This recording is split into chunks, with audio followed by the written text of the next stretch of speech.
Hello ವೀಕ್ಷಕರೇ, ಕೃಷಿಯಲ್ಲಿ ಜೀವನಕ್ಕೆ ಸ್ವಾಗತ ಸುಸ್ವಾಗತ. ಪ್ರಾಣಿಗಳನ್ನ ನಾವು ಒಂದು 3 ರೀತಿಯಲ್ಲಿ ಸಾಕ್ಬೋದು. ಹಸುಗಳನ್ನು ಸಾಕ್ಬೋದು, ಕುರಿಗಳನ್ನು ಸಾಕ್ಬೋದು, ಮೇಕೆಗಳನ್ನು ಸಾಕ್ಬೋದು. ಅದ್ರ ಜೊತೆಗೆ ಇಲ್ಲೊಬ್ಬ ರೈತರು ವಿಶೇಷವಾಗಿ, ಅದು ವಿಶೇಷ ಅಂತಾನೆ ಹೇಳ್ಬೋದು, ಯಾಕಂದ್ರೆ ಇಲ್ಲಿ ನಮ್ಮ ಸುತ್ತಮುತ್ತ ಯಾರು ಅದನ್ನ ಪ್ರಯತ್ನ ಮಾಡಿಲ್ಲ, ಇವ್ರು ಮಾಡಿದ್ದಾರೆ. ಏನಪ್ಪಾ ಅಂದ್ರೆ ಕೋಣಗಳನ್ನ ಶೆಡ್ಗಳಲ್ಲಿ ಸಾಕೋದು. ಈ ಎಮ್ಮೆಯ ಮರಿಗಳಾಗಿರ್ತಕ್ಕಂಥ ಕೋಣಗಳನ್ನ ಅವರು ಅದನ್ನೊಂದು ಕಸವಾಗಿ ಮಾಡ್ಕೊಂಡು ಅದನ್ನೊಂದು ಬಿಸ್ನೆಸ್ ರೀತಿಯಲ್ಲಿ ಯಾವ ರೀತಿಯಾಗಿ ಸಾಕ್ತಾರೆ, ಯಾವ ರೀತಿಯಾಗಿ ಅದನ್ನೆಲ್ಲ ನಿರ್ವಹಣೆ ಮಾಡ್ತಾರೆ, ಅವಕ್ಕೆ ಏನೆಲ್ಲ ಮೇವು ಫೀಡ್ ಏನೆಲ್ಲ ಕೊಡ್ತಾರೆ, ಅವ್ನ ಯಾವ ರೀತಿ ಮಾರ್ಕೆಟಿಂಗ್ ಮಾಡ್ತಾರೆ, ಅವ್ರ ಬಾಯಲ್ಲಿ ಕೇಳೋಣ ಬನ್ನಿ. ನಿಮ್ ಪರಿಚಯ ಮಾಡಿಸ್ಕೊಡಪ್ಪ ನಮ್ಮ ವೀಕ್ಷಕರು. ನಮಸ್ಕಾರ, ನನ್ನ ಹೆಸರು ಪುನೀತ್ ಅಂತ. ನಾವಿದೆ ಕುಂಚೂರವರು. ಚಿಗಟೇರಿ ಶಿವಸಂಗಪ್ಪ ಅವರ ಗೋಡನ್ ಇದು. ಅಲ್ಲ, ಇದು ಕುಂಚೂರು ಯಾವ ತಾಲೂಕು ಬರುತ್ತೆ? ಇದು ವಿಜಯನಗರ ಡಿಸ್ಟಿಕ್, ಹರಪನಹಳ್ಳಿ ತಾಲೂಕು, ಕುಂಚೂರು ಗ್ರಾಮ. ಕುಂಚೂರು ಗ್ರಾಮ. CSK ಫಾರಂ ಅಂತ ಫಾರಂ ಹೆಸರು. CSK. CSK ಅಂದ್ರೆ ಚಿಗಟೇರಿ ಶಿವಸಂಗಪ್ಪ ಕುಂಚೂರು ಅಂತ. ಚಿಗಟೇರಿ ಶಿವಸಂಗಪ್ಪ ಕುಂಚೂರು. ಇದು ಕುಂಚೂರಿಂದ ಎಷ್ಟು ದೂರ ಆಗುತ್ತೆ ಈ ಕಡೆಗೆ, ಇದು ಹೊರಗಡೆಗೆ? ಇಲ್ಲಿದ್ದ ಕುಂಚೂರು ಏನ್ ದೂರ ಇಲ್ಲ ಅಣ್ಣ. ಊರ್ ಬರೋದು 1 ಕಿಲೋಮೀಟರ್ ದೂರ. ಇಲ್ಲಿ ಪ್ಲಾಟ್ ಅಂತ ಮಾಡಿದ್ದಾರೆ. ಈ ಕುಂಚೂರದೇ ಪ್ಲಾಟ್ ಇದೆ. ಪ್ಲಾಟ್ ಅಲ್ಲಿ ಇರೋದು ಈ ಗೋಡನ್. ಹರಪನಹಳ್ಳಿಯಿಂದ ಎಷ್ಟು ದೂರ ಆಗುತ್ತೆ ಇದು? ಹರಪನಹಳ್ಳಿಯಿಂದ 22-23 ಕಿಲೋಮೀಟರ್ ಆಗ್ಬೋದು. ಹರಪನಹಳ್ಳಿಗೆ ಬಂದ್ರೆ 22 ಕಿಲೋಮೀಟರ್ ಈ ಕಡೆ ಬರ್ಬೇಕು. ಕುರುವತಿ ರೋಡ್ ಇಲ್ಲ, ಇದು ಹರಪನಹಳ್ಳಿ ರೋಡ್. ಕುರುವತಿ ರೋಡ್ ಆ ಸೈಡ್ ಆಗುತ್ತೆ. ಹರಪನಹಳ್ಳಿ ರೋಡ್ ಬರ್ತಾ ಸ್ಟಾರ್ಟಿಂಗ್ ಆಗುತ್ತೆ. ಊರಿಗಿಂತ ಫಸ್ಟ್ ಕಾಣಿದ್ರೆ ನಮ್ಮ ಊರು. ಮೊದಲ ನಿಮ್ಮ ಕೆಲಸ ಏನು? ಮೊದಲು ಏನೆಲ್ಲ ಮಾಡ್ತಿದ್ವಿ ನಾವು? ಫಸ್ಟಿಗೆ ಎಜುಕೇಶನ್ ಮಾಡಿದ್ವಿ. ಅದಾದ್ಮೇಲೆ ನೆಕ್ಸ್ಟ್ ನಮ್ಗ ಎಜುಕೇಶನ್ ಅನ್ನೋದು ಈಗ ಹೋಗ್ಲಿಲ್ಲ ನಮ್ ತಲೆಯಾಗ ಓದು. ಹಂಗಾಗಿ ನಾವ್ ಇದನ್ನ ಫಾರಂ ಬಿಸ್ನೆಸ್ ಸ್ಟಾರ್ಟ್ ಮಾಡಿದ್ವಿ. ಮೊದಲು ಯಾವ ಫಾರಂ ಸ್ಟಾರ್ಟ್ ಮಾಡಿದ್ರಿ ನೀವು? ನಾವು ಫಸ್ಟಿಗೆ ಒಂದು ಕುರಿ ಫಾರಂ ಸ್ಟಾರ್ಟ್ ಮಾಡಿದ್ವಿ. ಕುರಿ ಫಾರಂ? 75 ಕುರಿ ಹಾಕಿದ್ವಿ ಆ ಗೋಡಮ್ ಒಳಗಡೆ. ಆ ಕಡೆ ಫಸ್ಟಿಗೆ ಒಂದು 75 ಕುರಿ ಹಾಕಿದ್ವಿ. ಅದಾದ್ಮೇಲೆ ನೆಕ್ಸ್ಟ್ ನಮ್ಗೆ ಅದ್ರಲ್ಲಿ ಅಷ್ಟು ಪ್ರಾಫಿಟ್ ಕಾಣಲಿಲ್ಲ. ಅಂದ್ರೆ ಅದಕ್ಕೆ ನಾವು ವರ್ಷಗಟ್ಲೆ ಹಿಡ್ಕೊಂಡು ಇದ್ ಮಾಡ್ಬೇಕಲ್ಲ. ಆಮೇಲೆ ಅಷ್ಟೊಂದು ನಮ್ಗೆ ಇದು ಅನಿಸ್ಲಿಲ್ಲ. ಅದು ನಿಮಗೆ ಅಷ್ಟೊಂದು ಲಾಭ ಕೊಡ್ಲಿಲ್ಲ? ಇತ್ತು ಲಾಭ. ಟಗರು ಸಾಕ್ತಿದ್ರೆ? ಟಗರ್ ಕುರಿ ಬಹಳ ಇದಾಯ್ತು. ಅದು ಕಾಸ್ಟ್ ಹೆಚ್ಚಿಗೆ ಆಯ್ತು. ಹಂಗಾಗಿ ಸ್ವಲ್ಪ ನಾವು ಅದು ಉಳಿತಾಯ ಕಡಿಮೆ ಅನಿಸ್ತದೆ, ಖರ್ಚು ಜಾಸ್ತಿ ಬಂತು. ಖರ್ಚು ಅಲ್ಲಿದ್ದ ಪ್ರಾಫಿಟ್ಗೂ ಲಾಭಕ್ಕೂ ಒಂದು ಇದಾಗ್ಲಿಲ್ಲ. ಹಂಗಾಗಿ ಮತ್ತೆ ಬಿಟ್ರೆ ಮತ್ತೇನ್ ಮಾಡಿದ್ರೆ? ಮತ್ತೆ ನೆಕ್ಸ್ಟ್ ಮಾಡಿದ್ದೆ ಈ ಫಾರಂ. ಈ ಕೋಣಗಳನ್ನ ಸಾಕೋದು ಏನಿದೆ ವಿಶೇಷ ಅನಿಸ್ತಪ್ಪ ನಮಗೆ. ಈಗ ಕೇಳಿದ್ವಿ ಇದನ್ನ, ಆಲ್ಮೋಸ್ಟ್ ಅಲ್ಲಿ ಇದನ್ನ ಯಾರು ಮಾಡಿಲ್ಲ ಈ ಕಡೆ ಸೈಡ್. ನಾವೇ ಮೊದಲನೇ ಬಾರಿ ಮಾಡ್ತಾ ಇರೋದು. ಎಲ್ರು ಹಸುಗಳನ್ನ ಕುರಿಗಳನ್ನ ಸಾಕಾರ. ಈಗ ಫಾರಂಗಳೆಲ್ಲ ಅಂದ್ರೆ ಹಸು ಸಾಕಾಣಿಕೆ ಮಾಡ್ತಾರ, ಕುರಿಗಳ ಸಾಕಾಣಿಕೆ ಮಾಡ್ತಾರ, ಓತುಗಳನ್ನ ಸಾಕ್ತಾರ. ಈಗ ಇಲ್ಲಿ ನಮ್ಮ ಸುತ್ತಮುತ್ತ ಯಾರಾಗ್ಲಿ ಇದನ್ನ ಮಾಡಿಲ್ಲ. ಇದು ಹೊಸದಾಗಿ ಅನಿಸ್ತದೆ. ಆಲ್ಮೋಸ್ಟ್ ಅಲ್ಲ ಇದನ್ನ ಮಾಡ್ಬೇಕಂತ ಯಾಕೆ ಅನಿಸ್ತದೆ ನಿಮಗೆ? ಆಕ್ಚುಲಿ ಹೇಳ್ಬೇಕಂದ್ರೆ ನಮ್ ಇಂಡಿಯಾ ಬೀಫ್ ಎಕ್ಸ್ಪೋರ್ಟ್ ನಾಗ ಸೆಕೆಂಡ್ ಐತಣ. ವರ್ಲ್ಡ್ ನಾಗ ಬೀಫ್ ಎಕ್ಸ್ಪೋರ್ಟ್ ನಾಗ ಫಸ್ಟ್ ಸೆಕೆಂಡ್ ಐತೆ ಲೀಸ್ಟ್ ನಾಗ. ಆಲ್ಮೋಸ್ಟ್ ಅಲ್ಲಿ ಬೀಫ್ ಅನ್ನೋದಕ್ಕೆ ಎಲ್ಲರಿಗೂ ಬರೋದು ಆಕಳ ಮಾಸ ಅಂತ ಅಷ್ಟೇ ತಿಳ್ತಾರೆ. ಬಟ್ ಬೀಫ್ ಅಂದ್ರೆ ಆಕಳ ಮಾಸ ಅಷ್ಟೇ ಅಲ್ಲ, ಇದನ್ನು ಬರುತ್ತಾರೆ.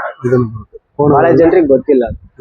ಇದ್ರ ಮೇನ್ ಮಾರ್ಕೆಟ್ ನಮ್ ಕರ್ನಾಟಕದಾಗಿಂತ ಕೇರಳದಲ್ಲಿ ಒಳ್ಳೆ ಮಾರ್ಕೆಟ್ ಐತಿ. ಒಳ್ಳೆ ಮಾರ್ಕೆಟ್. ಆ ಕಡೆಗೆ ಹೆಚ್ಚಾಗಿ ಸಾಕಾಣಿಕೆ ಆಗ್ಲಿ, ಹೆಚ್ಚಾಗಿ ಅಲ್ಲಿ ಎಕ್ಸ್ಪೋರ್ಟ್ ಆಗೋದು ಆ ಸೈಡ್. ಈ ಕೋಣದ್ದು ಅದೆಲ್ಲ. ನಮ್ಗೆ ಒಂದು ನಮ್ಮ ಮಾವರು ಇದ್ರ ಬಗ್ಗೆ ಮಾಹಿತಿ ತಿಳ್ಕೊಂಡು ಮಾಡೋಣ ಅಂತಂದು ಹೇಳಿ ಮಾಡಿದ್ದಾರೆ.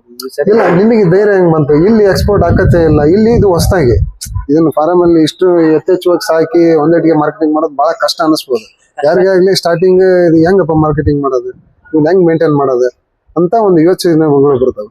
ಈಗ ನಿಮಗೆ ಆತರ ಏನು ಎದುರಾಗ್ಲಿಲ್ಲ? ನಮಗೆ ಆತರ ಅನ್ನೋಕ್ಕಿಂತ ನಮ್ಗೊಂದ್ ಧೈರ್ಯ ಏನಂದ್ರೆ, ಯಾರು ಮಾಡ್ದಿರೋದ್ ಮಾಡಿದ್ರೆ ಹೆಚ್ಚಿಗೆ ರಿಸ್ಕ್ ತಗಂತ. ಅದಾಗ ಹೆಚ್ಚಿಗೆ ಎಷ್ಟು ರಿಸ್ಕ್ ತಗಂತ ಅಷ್ಟು ಲಾಭ ಹೆಚ್ಚಿಗೆ. ನಾವ್ ಯಾವ್ದು ಮಾಡದೇ ಇದ್ದಾಗ ಮಾಡ್ದಾಗಲ್ಲ ಚೆನ್ನಾಗಿ ನಮ್ಗೆ ಲಾಭ. ಈಗ ಎಲ್ಲರೂ ಮಾಡೋದನ್ನ ಮಾಡಿದ್ರೆ ಮಾರ್ಕೆಟಿಂಗ್ ಮಾಡೋದು ಕಷ್ಟ. ಮಾರ್ಕೆಟಿಂಗ್ ಮಾಡೋದು ಜಾಸ್ತಿ ಹೆಚ್ಚಿಗೆ ಅಲ್ಲ. ಹಂಗಾಗಿ ಇದು ಒಂದ್ಸಲ ಡಿಫ್ರೆಂಟ್ ಆಗಿ ನಾವು ಒಂದ್ಸರಿ ಟ್ರೈ ಮಾಡೋಣ ಅಂತ ಮಾಡಿದ್ವಿ. ನೀವು ಫಾರ್ಮ್ ಶೆಡ್ಗಳು ಕಟ್ಟಿದಿರಲ್ಲ, ಏನ್ ಇದಕ್ಕಾಗಿ ಒಂದು ಕಟ್ಟಿದ್ದು? ಮೊದಲು ಏನ್ರ ಕುರಿಗೆ ಏನ್ರ ಇದನ್ನ ಮಾಡ್ಲೇಬೇಕಂತಂದೇಳಿ ನಾವು ಇದನ್ನ ಶೆಡ್ ನಿರ್ಮಾಣ ಈಗ ಡಿಸೈಡ್ ಮಾಡಿ ಕೋಣಗಳನ್ನ ಸಾಕ್ಬೇಕನ್ನೋ ಉದ್ದೇಶದಿಂದ ಈ ಶೆಡ್ಗಳನ್ನ ನಿರ್ಮಾಣ ಮಾಡಿದ್ದು. ಹೌದು, ನಾವು ಕುರಿ ಫಾರಂ ಮಾಡಬೇಕಾದ್ರೇನೆ ಇದ್ರ ಬಗ್ಗೆ ಪ್ಲಾನ್ ಮಾಡಿದ್ವಿ ಆಲ್ರೆಡಿ. ಆಮೇಲೆ ಇದ್ರ ಬಗ್ಗೆ ಪ್ಲಾನ್ ಮಾಡಿ ಅದನ್ನ ಈಗ ಈ ಟೈಪ್ ಮಾಡಿದ್ವಿ. ಈ ಶೆಡ್ ಎಷ್ಟು ಖರ್ಚು ಬಂತು? ಇದು ಹೆಚ್ಚು ಕಮ್ಮಿ ಒಂದು 30-35 ಲಕ್ಷ ರೂಪಾಯಿ ಕಾಸ್ಟ್ ಬಿತ್ತು. ಟೋಟಲ್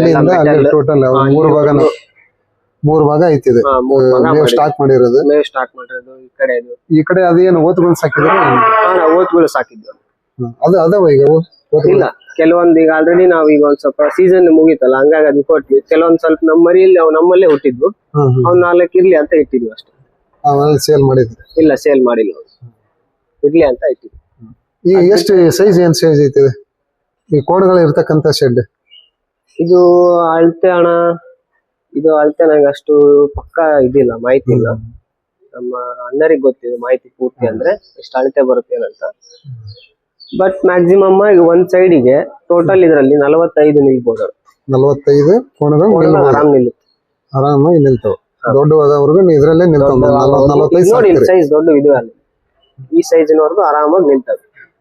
ಈಗ ಎಸ್ ಅದ? ಈಗ ರೀಸೆಂಟ್ ಆಗಿ ಎಸ್ ಅದು ಕೋಣಗಳು?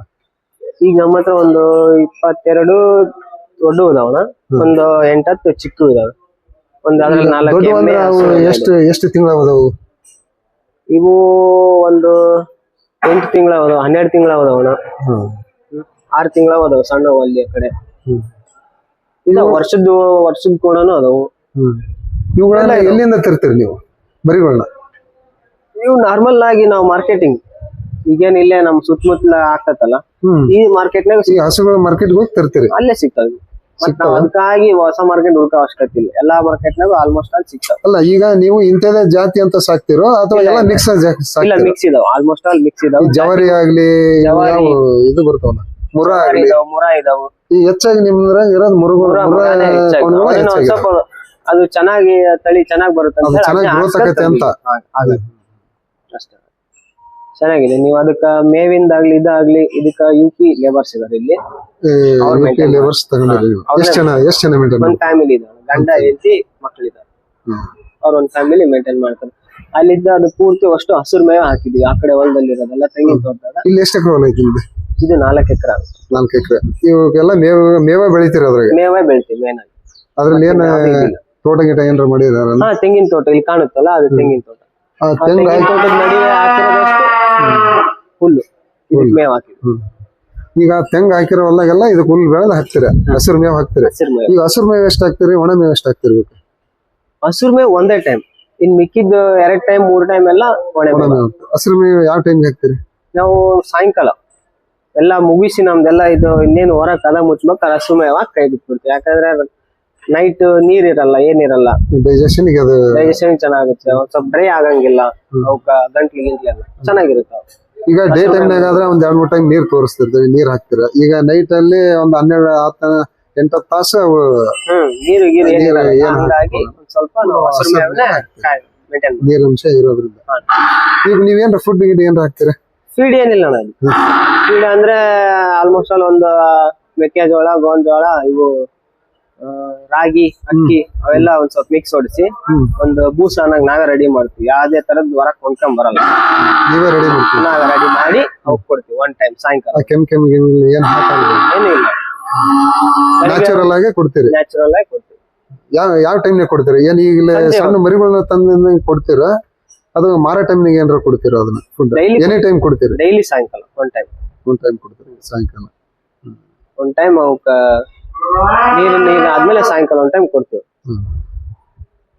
ಈಗ ಮಾರ್ಕೆಟಿಂಗ್ ಏನ್ ಮಾಡ್ತೀರಿ? ಮಾರ್ಕೆಟಿಂಗ್ ಇದೆ ಅಣ್ಣ, ಇದು ಬಹಳ ಒಂದ್ ಸ್ವಲ್ಪ ಈಗ ಹೊಸದಾಗಿ ಆಗಿರೋದ್ರಿಂದ ಇಲ್ಲಿ ನಮಗೆ ಒಂದ್ ಸ್ವಲ್ಪ ಮಾರ್ಕೆಟಿಂಗ್ ಪ್ರಾಬ್ಲಮ್ ಆಗುತ್ತೆ. ಬಟ್ ಅದಕ್ಕೋಸ್ಕರ ಕಾಂಟ್ಯಾಕ್ಟ್ ನಾವು ಮಾಡ್ಕೊಂಡು ಒಂದ್ ಸ್ವಲ್ಪ ಮಾಡಿದ್ರೆ ಚೆನ್ನಾಗಿರುತ್ತೆ. ಅದೇನು ಈಗ ಆಲ್ಮೋಸ್ಟ್ ಅಲ್ಲಿ ಇಲ್ಲಿದ್ದ ಕೇರಳಾಗ ನಾವು ಇಷ್ಟು ಮಾಡಿದೀವಿ ಅಂತಂದ್ರೆ ಗೊತ್ತಾ, ಅವರೇ ಬಂದಿಲ್ಲ ಹಾಕೊಂಡು. ಹಿಂಗ ನೀವು ವ್ಯಾಪಾರಸ್ಥರು ತಿಳಿಸ್ತೀರ, A to Z ವೈರ್ ಬರ್ತಾರ ಟನ್ ಗಂಟೆ ವೈರ್ ಬರ್ತಾರ. ಈಗ ಪೀಸ್ ಲೆಕ್ಕಕ್ಕೆ ಬಂದ್ರ ನೀವು ಕೊಡ್ತೀರಾ? ಯಾರಾದ್ರೂ ಬಂದ್ರೆ ಆಲ್ಮೋಸ್ಟ್ ಅಲ್ಲಿ ನಾವು ಪೀಸ್ ಲೆಕ್ಕ ಇಲ್ಲೇ ಲೋಕಲ್ ಅಲ್ಲಿ ಮತ್ತೆ ಬೇಕಾದವ್ರಿಗೆ ಕೊಡ್ತೀವಿ. ಬೇಕಂತ ಬಂದವ್ರಿಗೆ ಕೊಡ್ತೀರಿ? ಪೀಸ್ ಲೆಕ್ಕನು ಕೊಡ್ತೀವಿ. ಆಲ್ಮೋಸ್ಟ್ ಅಲ್ಲ ಇದ್ದ ನಮ್ಮ ಇದಿರೋದು ತೂಕದ ಲೆಕ್ಕ. ತೂಕ 220-30 ರೂಪಾಯಿ ಹಂಗ್ ತೂಕ ಕೊಡ್ತೀವಿ. 220-30 ರೂಪಾಯಿ. ನಮ್ಗೆ ಅಲ್ಲಿ ಕೇರಳದ ಮಾರ್ಕೆಟ್ ಬರೋದು ಇಷ್ಟೇ ರೇಟ್ ನಲ್ಲಿ. ಹಂಗಾಗಿ ನಾವು ಇದು ಲೋಕಲ್ ಜನರು ಅದೇ ರೇಟ್ ನ ಕೊಡೋಣ ಅಂತ.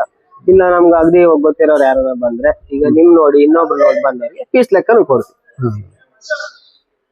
ಈಗ ಇಷ್ಟು 45 ಕೋಣನ ಎಷ್ಟು ಮಂದಿ ಮೇಂಟೈನ್ ಮಾಡ್ತಾರಂದ್ರಿ? ಒಂದ್ ಫ್ಯಾಮಿಲಿ ಗಂಡ ಹೆಂಡತಿ ಮಕ್ಕಳು ಇದಾರೆ, ಅವರಷ್ಟೇ ಆರಾಮ್ ಮೇಂಟೈನ್ ಮಾಡ್ತಾರೆ. ಎಷ್ಟಕ್ಕೆ ರಿಸ್ಕ್ ಅನ್ನೋದೇನಿಲ್ಲ ಅಣ್ಣ ಇದ್ರ. ಆಲ್ಮೋಸ್ಟ್ ಅಲ್ಲಿ ಒಂದು ಮೋಳಿ ಹಾಕ್ಲಕ್ ಕಟ್ಟಿಗೆ ಪೆಚ್ಚಡ ಅಷ್ಟು ಇದೇನಿಲ್ಲ.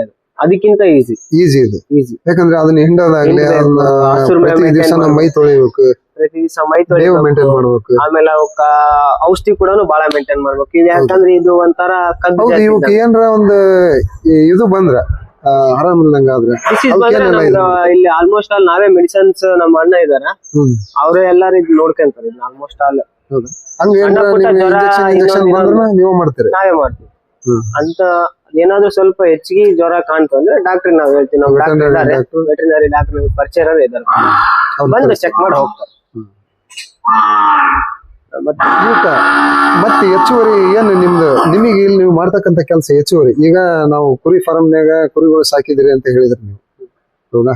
ಈಗ ಹಸುಗಳನ್ನ ಕಟ್ಟಿರ್ಬೇಕು ನೀವು, ಅವಕ್ಕೆ ಇವಕ್ಕೆ ನಿಮಗೆ ಏನ್ ವ್ಯತ್ಯಾಸ ಅನಿಸ್ತದೆ? ಇದು ಒಂಥರ ಈಸಿ. ಇದು ಈಸಿ ಅನಿಸ್ ನಿಮಗೆ? ಈಸಿನ ಅದಕ್ಕಿಂತ ಇದು ಈಸಿ, ಆರಾಮಾಗಿ ಹಿಂಡಂಗಿಲ್ಲ, ಅವಕ್ಕ ಇದನ್ ಮಾಡಂಗಿಲ್ಲ. ಆಲ್ಮೋಸ್ಟ್ ಆಲ್ ಮೇಂಟೆನೆನ್ಸ್ ಮಾಡ್ಲೇಬೇಕನ್ನಂಗಿಲ್ಲ. ಹಾಕಿದ್ಮೇಲೆ ತಿಂತಾವ, ಆರಾಮಾಗಿರ್ತಾವ. ಆಲ್ಮೋಸ್ಟ್ ಆಲ್ ಇದಕ್ಕ ರೋಗ ಬರೋದಾಗಿರ್ಲಿ, ಜ್ವರ ಬರೋದಾಗಿರ್ಲಿ ಬಹಳಷ್ಟು ಕಮ್ಮಿ. ಯಾಕಂದ್ರೆ ಇವು ಗಟ್ಟಿ ಜಾತಿ ಒಂದ್ ಸ್ವಲ್ಪ. ಎಮ್ಮೆ ಜಾತಿ ಗಟ್ಟಿ ಜಾತಿನೇ ಬರ್ತವೆ. ಆಲ್ಮೋಸ್ಟ್ ಅಲ್ಲಿ ಕೋಣ ಅಂತ ಹೋದ್ರೆ ಗಟ್ಟಿ, ಪರವಾಗಿಲ್ಲ. ಈಗ ಅವುಗಳಷ್ಟು ಸಾಫ್ಟ್ ಇರಲ್ಲ. ಮೇಂಟೆನೆನ್ಸ್ ಮಾಡ್ಬೇಕಂದ್ರೆ ಅವ್ ತುಂಬಾ ಸೂಕ್ಷ್ಮ ನೋಡ್ಕೋಬೇಕು. ಇವುಗಳ ಹಂಗೇನೆ ನಡಿ, ನಾರ್ಮಲ್ ಆಗಿ ಹ್ಯಾಂಡಲ್ ಮಾಡಿದ್ರೆ ನಡಿ. ಈಗ ನಿಮಗೆ ಕುರಿ ಫಾರ್ಮ್ಗೆ ಇದೇ ಬೆಟರ್ ಅನ್ನಿಸ್ತು? ಇದೇ ಬೆಟರ್ ಅನಿಸ್ತದೆ. ಕುರಿ ಫಾರ್ಮ್ ಗಿಂತ ಚೆನ್ನಾಗಿ ಪ್ರಾಫಿಟ್ ಐತಿ. ಈಗ ಕೆಲವರು ವಿಚಾರ ಮಾಡ್ತಾರ ಕೋಣಗಳನ್ನ ಸಾಕೋದಂದ್ರ ಅವನ್ ಸ್ವಲ್ಪ ಅಂಜಿಕೆ ಪಡ್ತಾರ, ಆತರ ನಿಮಗೆ ಏನ್ ಅನಿಸ್ಲಿಲ್ಲ? ಅದಕ್ಕೆ ನಾನು ಕೋಣದ ಫಾರಂ ಅಂದ್ರೆ ಹೆಂಗಪ್ಪ ಅದು ಕೋಣ ಫಾರಂ ಅಂತ ಹಿಂಗ್ ವಿಚಾರ ಮಾಡ್ತಾರಲ್ಲ, ಅದು ಏನ್ರ ನಿಮಗೆ? ನಾವು ಕೆಲಸ ಮಾಡಿ ಅದ್ರ ಬಗ್ಗೆ ಫಸ್ಟ್ ಮಾಹಿತಿ ತಿಳ್ಕೊಬೇಕು, ಆಮೇಲೆ ಅದ್ ಮಾಡಿದ್ರೆ ಯಾವ್ದು ಸಕ್ಸಸ್ ಕಾಣ್ತದೆ. ನಮ್ ಮಾಹಿತಿ ಇಲ್ದೇನೆ ಸುಮ್ಮನೆ ಏನೋ ಮಾಡಕ್ ಹೋದ್ರೆ ಯಾವ್ದು ಸಕ್ಸಸ್ ಮಾಡಲ್ಲ. ನಮಗ್ ಗೊತ್ತಿರೋದೇ ಆಗಿರ್ಲಿ, ನಾವ್ ಅದ್ರ ಬಗ್ಗೆ ಸ್ಟಡಿ ಮಾಡ್ಬೇಕು, ಮಾಹಿತಿ ತಿಳ್ಕೊಬೇಕು, ಗೊತ್ತಿರೋ ನೋಡ್ಕೊಂಡ್ಬರ್ಬೇಕು. ಆ ಟೈಪ್ ಎಲ್ಲ ಮಾಡಿ ಅವ್ರು ತಿಳ್ಕೊಂಡ್ಬಂದು ನಮ್ಗ ಆ ವಿಷಯಗಳ ಬಗ್ಗೆ ಹೇಳಿದ್ಮೇಲೆ ನಾವ್ ಇದನ್ನ ಸ್ಟಾರ್ಟ್ ಮಾಡಿದ್ವಿ. ನೀವು ಎಲ್ಲಿ ಮೀಟ್ ಮಾಡಿದ್ರಿ ಇದು ಕೋಣಗಳನ್ನ ಸಾಕ್ತಕ್ಕಂಥ ಫಾರಂ? ಎಲ್ಲಿ ನಿಮಗೆ ನೋಡಕ್ ಸಿಗ್ತಾ? ಇದನ್ನ ಆಲ್ಮೋಸ್ಟ್ ಆಲ್ ಇಲ್ಲಿ ನಿಯರೆಸ್ಟ್ ಬಹಳ ಮಾಡಿಲ್ಲ, ಎಲ್ಲಿ ಮಾಡಿಲ್ಲ. ಆಲ್ಮೋಸ್ಟ್ ಅಲ್ಲಿ ಯೂಟ್ಯೂಬ್ ನಾಗ ನೋಡಿದ್ರೆ ನಿಮ್ಗೆ ಸಿಗುತ್ತೆ. ಈಗ ನಾವ್ ಹತ್ರದಲ್ಲಿ ಹೋಗಿ ನೋಡಕಂತ ನಮ್ಗೆ ಎಲ್ಲಿ ಇಲ್ಲ. ಇಲ್ಲಿ ನಾವ್ ಸುತ್ತಮುತ್ತಲ ಎಲ್ಲಿ ಯೂಟ್ಯೂಬ್ ನಾಗ ಸರ್ಚ್ ಮಾಡಿದ್ರೆ ಒಂದ ಎರಡ ಇರ್ಬೋದು ನಮ್ಮ ಕರ್ನಾಟಕದಾಗ. ಹೇಳ್ಬೇಕಂದ್ರೆ ಹೆಚ್ಚಾಗಿ ಅದು ಎಲ್ಲ ನಿಮಗೆ ಎಮ್ಮೆ ಫಾರಂ, ಆಕಳ ಫಾರಂ, ಕುರಿ ಫಾರಂ ಬಹಳ ಸಿಗ್ತವೆ ಸುತ್ತಮುತ್ತಲ. ಬಟ್ ಈ ಫಾರಂಗಳು ಸಿಗೋದು ಕಮ್ಮಿನೇ, ರೇರ್. ಹಂಗಾಗಿ ಯೂಟ್ಯೂಬ್ ನಲ್ಲಿ ಸರ್ಚ್ ಮಾಡಿದ್ರೆ ನಮ್ಗೆ ಆದಷ್ಟು ಬೇಗ ಮಾಹಿತಿ ತಗೊಂಡ ನೀವು ಹೆಜ್ಜೆ ಇಟ್ಟಿದ್ರಿ. ನಿಮಗೆ ಈಗ ಎಷ್ಟು ವರ್ಷ ಆಯ್ತು ಇದನ್ನ ಮಾಡಿ? ನಾವೀಗ ಇದನ್ನ ಮಾಡಿ ಒಂದು ವರ್ಷದ ಮೇಲೆ ಆಯ್ತು ಅಷ್ಟು. ಆಲ್ಮೋಸ್ಟ್ ವರ್ಷ ಆಯ್ತು. ಎಷ್ಟು ಬೀಡ್, ಎಷ್ಟನೇ ಬೀಡ್ ಇದು? ಇದು ಬೀಡ್ ಅಂದ್ರೆ ಅಣ್ಣ ಇದ್ರಾಗ ನಾವು ಸ್ಟೆಪ್ ಬೈ ಸ್ಟೆಪ್ ಇದನ್ನ ಹಾಕ್ತಿವಿ ಮರಿಗಳು.